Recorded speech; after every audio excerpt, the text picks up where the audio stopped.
ওর বাবা ভাল লাগে না, বিরক্তিকর। কি হলো আবার কি হয়েছে? বলছি কবে দিয়ে এই নিভিয়াটা শেষ হয়ে গেছে, একটা নিয়ে আসো বলছে কিছুই দিতে চায় না, ভাল লাগে না, চাইছে বলে পরে। আরে তোদের আজকালকার মেয়েদের মানে শেষ নাই, আর পোলাগুলারে জ্বালায়া খাইতে। তোদের বলে না, আমাদের বন্ধু বান্ধব ছিল, আমার এক বান্ধবী ছিল, তার বিয়ার পরে তার বরটাও ভালো ছিল, শান্তশিষ্ট বান্ধবী, হচ্ছে একেবারে তোর মতো। সে বউয়ের ফোন নাম্বার প্রথমে সেভ করেছিল মাই লাইফ বলে, বিয়ার 1 বছর পরে তার ফোন নাম্বার সেভ করছে আমার বান্ধবীর ফোন নাম্বার, তার বর সেভ করছে কি নামে জানিস? My wife.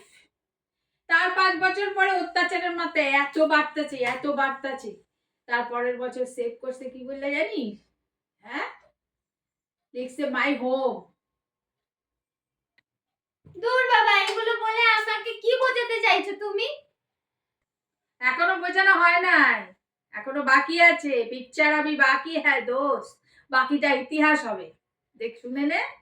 বিয়ার 5 বছর পর সেই বান্ধবীর সঙ্গে আমার দেখা, যখন সে কাঁদতে কাঁদতে কয় জানিস তো তখন না আমার নাম্বার এখন সেভ করছে কি নামে?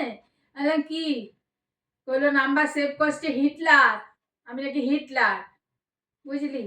তারপরে তো আবার কিছুদিন আগে, প্রায় 10 বছর হয়ে গেছে ওর, তখন কইলো আমার নাম্বার সেভ করছে, এখন রং নাম্বার বললা। আমি কইলাম তোর তাহলে অত্যাচারের মাত্রা মনে হয় খুবই বাড়ছে, তাই জন্যই এই হচ্ছে, এবার বুঝে নে।